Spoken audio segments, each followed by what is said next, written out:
Hello, and welcome to Breast Cancer Conversations, a podcast brought to you by SurvivingBreastCancer.org. I am Laura Carfing, breast cancer survivor and founder of SurvivingBreastCancer.org, a nonprofit organization providing community, education, and resources to empower those diagnosed with breast cancer and their caregivers from day one and beyond. Hey everyone, welcome back to Breast Cancer Conversations. Just a quick shout out, if you haven't checked out our website, SurvivingBreastCancer.org, please do so. We have a ton of events coming up over the next couple of weeks, so you can check that out at survivingbreastcancer.org/events, including our weekly Thursday Night Thrivers meetup. We meet up online via Zoom every Thursday at 7 p.m. So there are so many great ways to connect in addition to just listening to our episodes. So thanks, let's dive right in.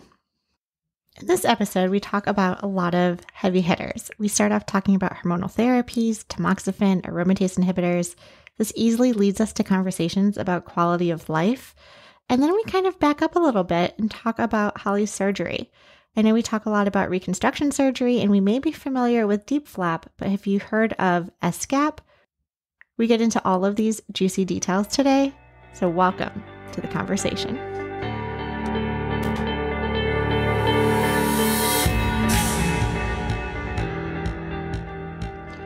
Hormonal therapies can fall into two different categories, and there used to be a very divisive line in terms of, are you premenopausal or postmenopausal? And if you were premenopausal, you were given tamoxifen, and if you were postmenopausal, you were given an aromatase inhibitor. Today, it's not as black and white. I know a lot of women, and speak to a lot of women, who are premenopausal but are given an aromatase inhibitor along with a particular shot, whether it is Lupron or Zoladex, to suppress the ovaries and reduce the estrogen in their bodies. So Holly, tell me a little bit more about your experience with hormonal therapies. So the doctor, I could not go on tamoxifen. One of the things that I had done was I had a genetic test done for a blood clotting mutation that my mother has before I went into my lumpectomy surgery. Turns out that I have this blood clotting factor. It's called factor V Leiden. So I could not go on tamoxifen because tamoxifen has a high rate of blood clotting with it. I was not in natural menopause. I was in chemo-induced menopause.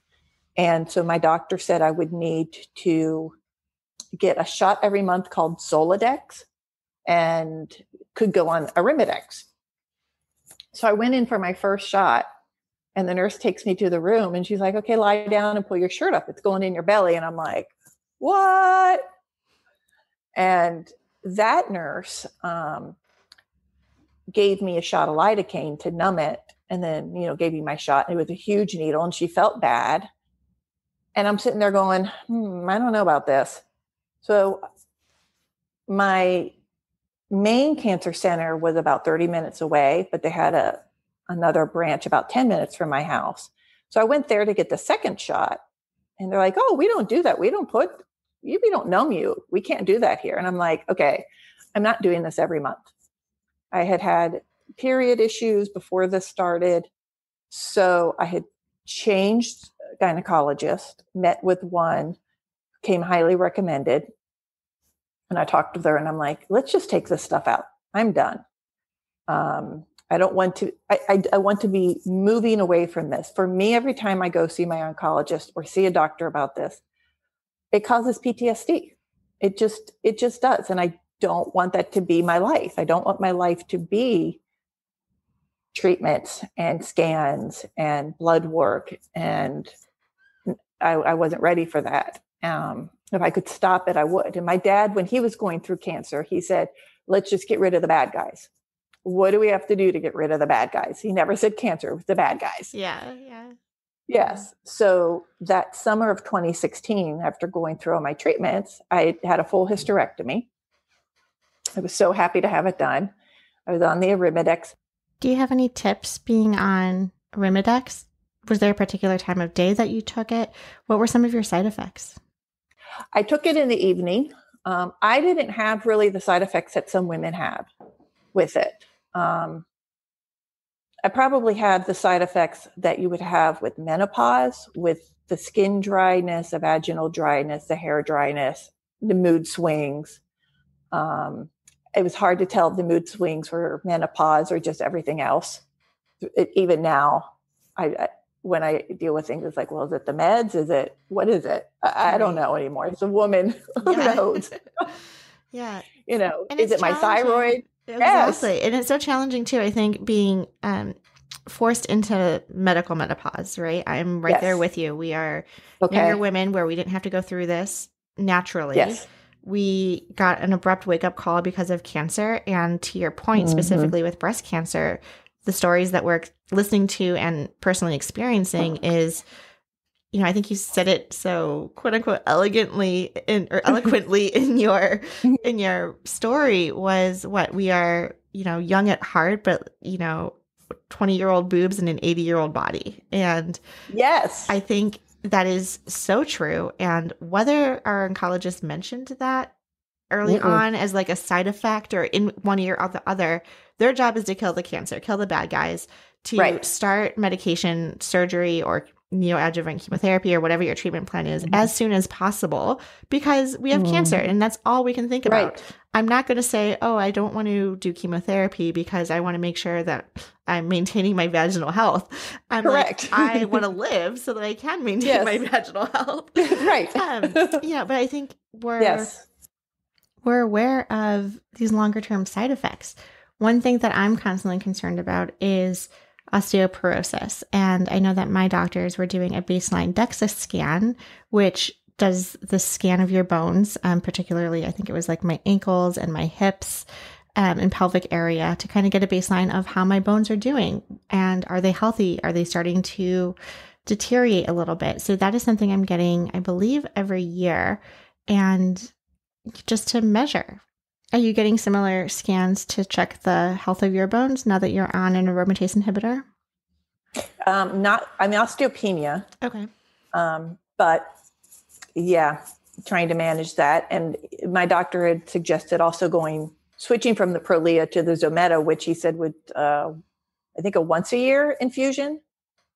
But then I read about those side effects and I thought, I'm doing fine on the Prolia. Why would I switch? Right. And again, that's do I try something new? Do I not try something new? Can I continue to manage this while I'm on the road, if you will? And it, the Zometa would be easier for me. Once a year, I'm done.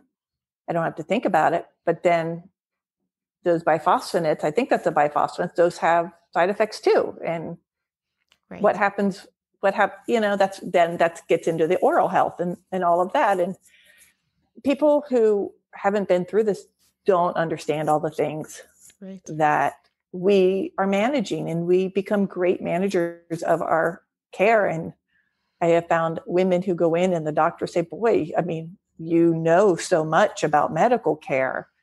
And it's because we have to. Yes, we have to. And we don't have a choice. And I think that too is like a catch-22. So here we are playing the whack-a-mole game to manage all of the side effects and the long-term side effects and the treatments. Now we're also, because this is longer term, right? This is part of the surviving plan. Right. I kind of see it as, while we always had a choice about surgery, chemotherapy, or radiation, I feel like we have more of a choice now because do we want to be on these pills for the next 5 to 10 years? Do we want to be on, like, this is more lifestyle and long-term and quality of life conversation. Like, correct. What are the pros and cons for me personally that might be very different than you, than very different from our listeners and other women who I love hearing about why they chose to stop X, Y, and Z and what their thought process was and how they came to those decisions. I find it fascinating because my friend Liz, who did the chemo cold capping, she decided to stop the daily medication she was on. She said, I think she took it 3 or 4 years and she just had her 5 years, but her side effects were she's like, I just can't do it anymore. And, to sit back and think, oh, I do have that choice. Right. I can't say no,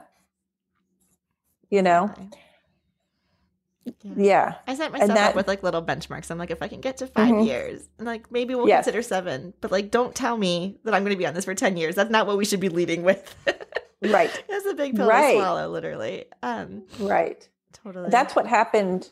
That's what happened with me when I went in for the follow-up mammogram, the 6-month checkup, and I did the breast exam again, and I felt the same feeling on the right breast. And the doctor did an excisional biopsy. He said, I got all the tissue out, but it's LCIS. And I'm like, well, what does that mean? He's like, well, it's not cancer. We don't call it cancer. I'm like, but there's a change in my tissue. Something's happening. And the oncologist said, well, now I want to switch you to Aromatase for 10 years. Okay. And he said, we'll just watch and wait. And that whole watch and wait, at some point you go, wait, we're just waiting for this just to happen again. And I heard what the doctor said about the survival rate is no different, whether you have a double mastectomy or you don't. The survival rate is no different. And I absolutely adore my doctors, and they are men. Mm-hmm. And I think men are a little scared by women's bodies. They don't quite know what to do with us at times. They try, bless their hearts. They're dear, dear men. I love them to death. And my one doctor, my surgeon, he said, if you cannot compartmentalize this, I could see why you would want to go ahead with a double mastectomy. He said, I'm a proponent of not going through that surgery because it is so invasive. You know, it is a lot. And why remove healthy tissue? And I'm thinking, it's not healthy tissue. I hear that a lot in the community too, right? Like, what doctor wants to operate on healthy tissue? But at the same time, I want to be presented with all of the information so I can make an educated choice. Correct. And the other piece of it was, had I opted for a mastectomy when I found the first cancer, insurance would have only covered the removal of one breast because I was not BRCA positive. And I have a dear friend who just went through this. She wanted both breasts removed. Her insurance would only cover for one breast being removed. And she's like, so now I have to carry the weight of my other breast on my back and my body. And I'm going to be, and she, being a nurse, understood the effect it was going to have on her whole physical being, her knees, her back, the weight. And I never thought about that. Mm-hmm. But she was absolutely right. She was looking at it as a holistic approach. And so when they found the LCIS with me in the opposite breast, now insurance would cover for both breasts being removed. And I was given the gift of time. At that point, I went to 2 plastic surgeons in the Clearwater area who were very reluctant to do any surgery because of the genetic blood clotting factor. Never had blood clots. That didn't matter. They were very wary of it. The radiation, doing implants.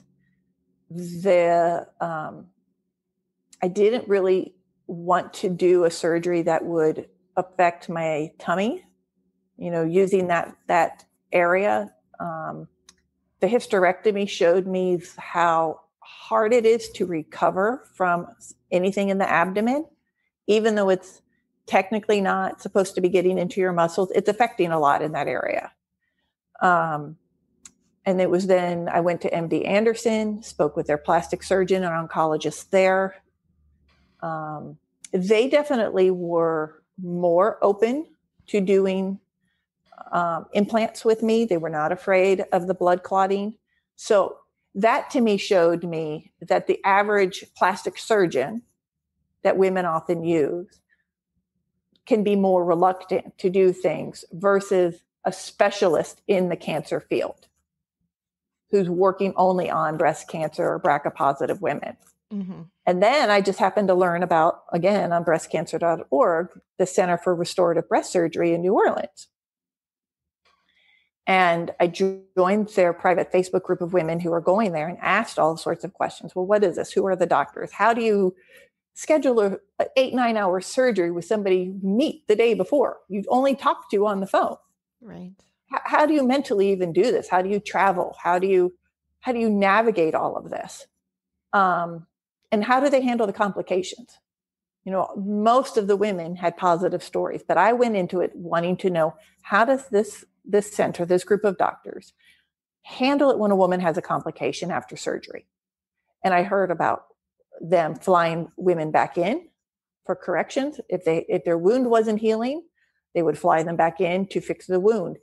There were all of these different ways that they clearly had covered all their bases in any type of situation. There were a few women who, in any case, weren't going to be happy. Sure. But the majority of the women, even women who had complications, were very pleased with the outcomes that they had. And so I said, okay, let's do it. And I called them up and I scheduled my appointments, and I spoke with the doctor, the breast surgeon who would do the mastectomy part. And then I spoke with the plastic surgeon who would do the SGAP part. And the SGAP was basically removing the fat on the top of my buttocks on the hip region, which I thought, that's great. I'll take that.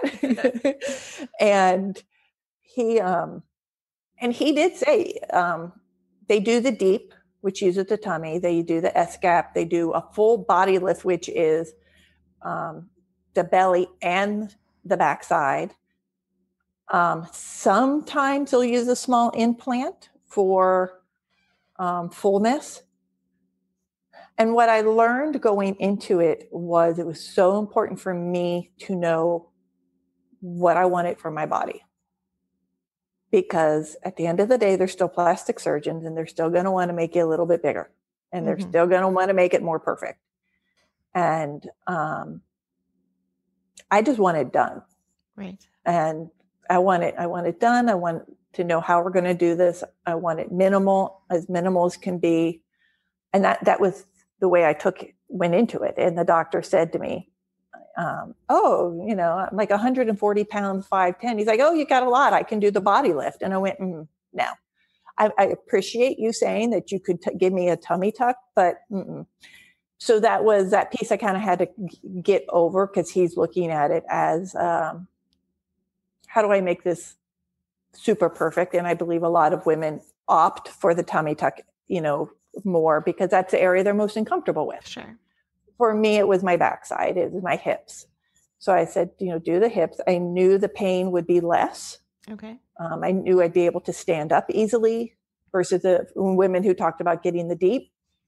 That was important to me. Lying on my backside after the surgery, it was fine. I was not super uncomfortable. In order to prep for the surgery, I had to go in for a special CAT scan where they mapped out all the blood vessels. They needed to know what the blood vessels were to be able to connect them to the blood vessels in the chest wall. That piece was fascinating to me because it's called microsurgery. And what is different about this place versus going to an average plastic surgeon is all they do are these microsurgeries. They are specialists in this. They do not do breast augmentation for women who want bigger breasts. It is only for women who are, genetically positive or who are in the middle of breast cancer. They reserve spots for women who have just been diagnosed. So, and they help you plan it out. They have somebody who helps you with the travel arrangements, helps you find a place to stay. The Facebook group of women also is just a fabulous group of women. Women connect. Are you going to be there for surgery on this day? They connect you with Hope Lodge. Oh, great. Which when people travel for cancer treatment, Hope Lodge is a place you can stay for free through the American Cancer Society. So it's all of these little details that, the more research we do, the more we find out and share the information. Yeah. And so those little things too that take off the stress of something so stressful. So exactly. That's really helpful. Absolutely. Yes. And provide the support. So I did my surgery in June of 2017. And it was about 8-9 hour surgery. And I had the drains. I had compression garments. I mean, it was crazy. The nurses were phenomenal. They were just like my new friends. Of course. The care was great. Recovery was hard. I would say one of the things with breast cancer and having these major surgeries, I'm not sure a lot of people talk about, it's getting physical therapy afterwards. I'm really learning that a good physical therapist that treats your whole body, not just the area of the surgery where you're having limited range of motion, understanding how your shoulder and the breast tissue and all of this helps your arm, but it connects down to your hips regions, your glutes, all the way down to, your legs and how you're walking. Mm-hmm. And so I'm a huge proponent of finding a good physical therapist, if possible, to just do a full evaluation when you're done, because it can help with the osteoporosis, getting the weight bearing exercises. Yes. I'm not a gym person. I do not like going to the gym. Just not my thing. So it was hard for me to try to find that, but having a physical therapist give me simple exercises I can do at home gave me a sense of achievement. Yes. I felt good by myself because I could do 20 minutes of exercise, but I knew I was helping myself and I was feeling good, that I wasn't overexerting myself. I wasn't putting myself in a situation I'm uncomfortable with. Yeah, that's such a good point too. My mentality with exercise prior to my diagnosis, I loved it. I was one of those gym rats and I enjoyed all the activity. So when I found out I was diagnosed, I was like, how is this even possible? I was slim and healthy and all of that. And now I've gained so much weight because of the treatments. I'm falling in love with my body, this new menopausal, whatever you want to call it, body. I know. But exercise now has been reframed in my mind in terms of I'm doing this to help manage the lymphedema as a side effect that I had when I was having my lymph nodes removed. I am using exercise in terms of bone health for osteoporosis. I'm using exercise as preventative care for recurrence. Like, it has now been like, if I don't do this every day, even if it is for like 10 or 20 minutes of something, I'm doing myself a disservice, as opposed to, oh, I want to fit into that cute little black dress, or, a holiday's coming up and I'm going to see some like old college friends. It's more like, nope, this is it takes on a whole different reason for me. It does.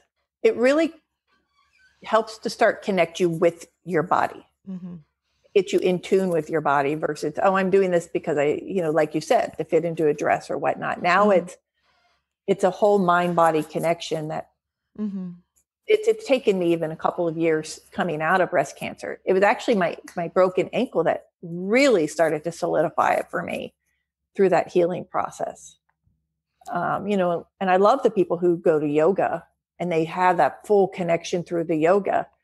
And I think women have to keep exploring different options to find what's going to work for them. And then, like you said, going to the gym worked for you for so long, but now you've got to reframe it. Right. Now it's a whole new meaning, and it's actually beautiful. Yeah, our absolutely. body. I've now like, instead of doing very aggressive type, not aggressive, that's not the right word. I would say like high impact yoga, right? I loved going to like the Bikram yoga classes or the hot yoga and utilizing it as a workout. And now I'm like, you know what? It's okay to meditate, sit still and breathe, which I would have been like, oh my God, this is not even considered like a workout and I'm not sweating. But I'm like, oh my God, my mental health is like grounded, and I needed that. I needed that me time, that pause, that appreciation, and that type of practice. And so it's a journey. It's my health and wellness journey post cancer. And I agree. It's nice to hear that you're in a similar space, that it doesn't happen the moment you finish treatment. We're a couple years out and we're still learning how to manage everything that we've gone through, the trauma that we've gone through. Yes. Going back to your surgery, because this is the first time that we're talking about it, and I'm learning a lot. So thank you for sharing. One question, a couple questions that I'm curious about is, how many surgeries did it entail? I feel like a lot of times we think we're just going to have one surgery and we're like, wait, what do you mean there's 3 more follow-ups, et cetera? Right. So how invasive and what's the protocol? So depending on what the need is, because I did everything together. I had the mastectomy with the SGAP. So the surgery entailed the breast surgeon removing my breasts, and then they had to flip me. And the plastic surgeon with a partner came and removed the flaps from my backside, flipped me back over, and then built the breast. What I love about it is that my breasts feel completely normal. They are warm. They're numb. I I don't have a lot of feeling in them. I was able to keep my nipples, but I know most women cannot. That's been interesting learning about the women who get different tattoos, 3D, 4D tattoos. Some guy named Vinny, who I keep hearing about, who does these fabulous tattoos of nipples. I joked with my husband that, the nipples are too perfect. They look like pieces of pepperoni slapped on my breast. It's just goofy. One nipple responds, but there's no sexual connection with it, but it responds. The other one's like, nah, I'm done. I'm dead. Mm-hmm. And the surgery, the healing from that took a good 4 to 8 weeks. Being a teacher, we schedule everything on our time off. So my summers were, my breaks were cancer treatments. This particular place, they do 2 surgeries. One is the initial one, where you get everything done. So in the backside, I had what they called shark bites. I had divots in my hips.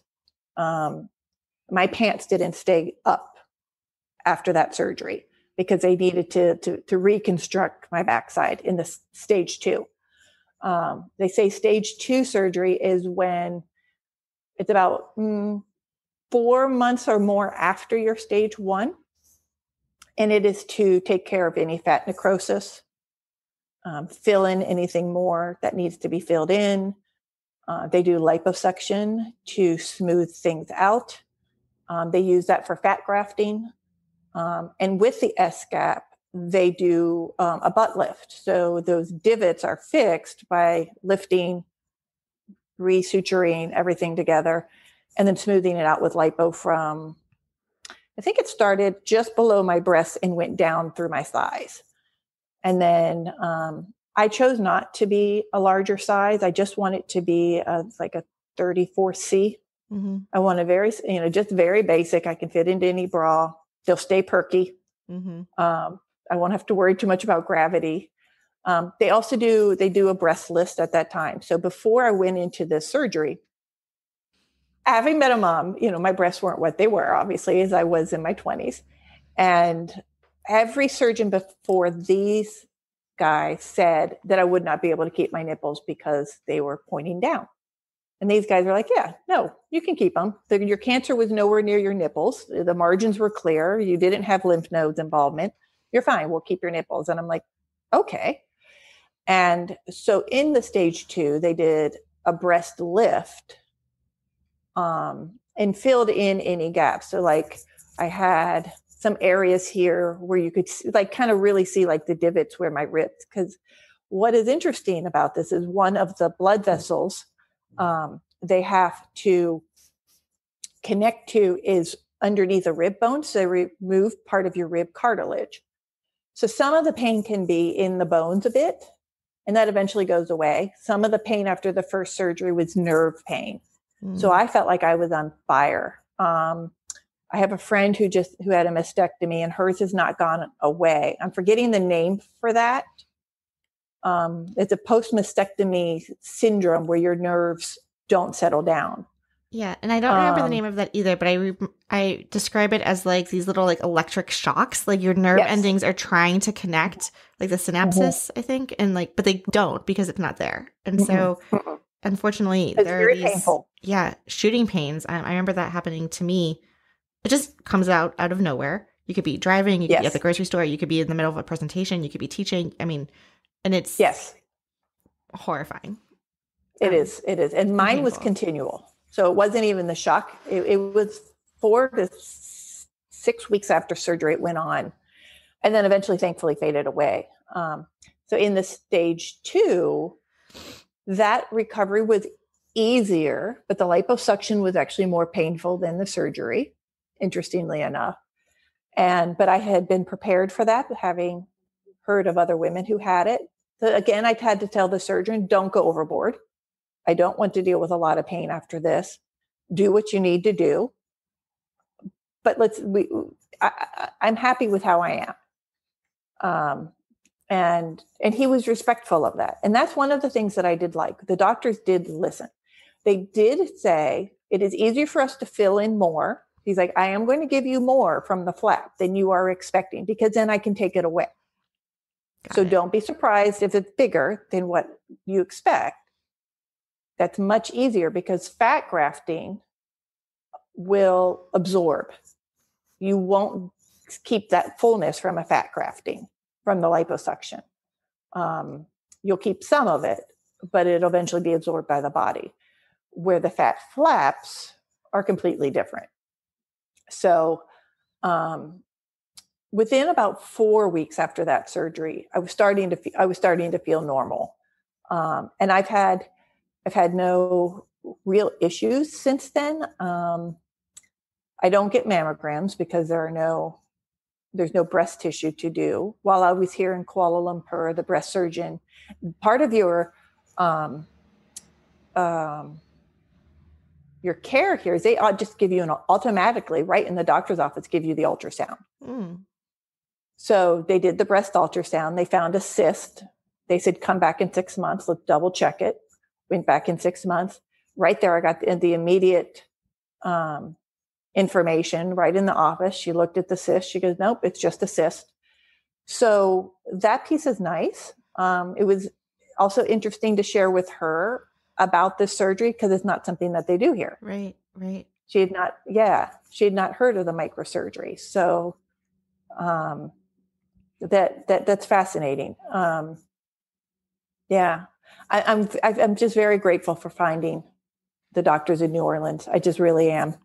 That's really great. And, it's part of my own research now too, that I'm learning about some of these microsurgeries as it relates to my own experience with lymphedema and the fact that I have this blockage where the lymph vessels had to be removed because the nodes were cancerous, but we needed to reattach we haven't yet. That's why I have lymphedema, but there's an option depending on, if I qualify and it's something I'm managing. It's something I'm going to have to manage for the rest of my life. And hopefully it does not get more exacerbated, but there are options for women to go and have these lymph vessels through these microsurgeries reattached. Yes. And kind of make a bypass of, this is where the obstruction is. Let's reattach depending on how much was taken out, or even taking lymph nodes from other parts of your body and inserting them to kind of bridge that gap. So, I believe they're starting to do that too. Yeah. So there's a lot of, it's fascinating. Health and science. I mean, it keeps evaluating and getting better and testing. And what I love about some of this podcasting too is teaching me, yes, there is a timestamp on it, right? Like we're referring to like our experience in 2016, 2017.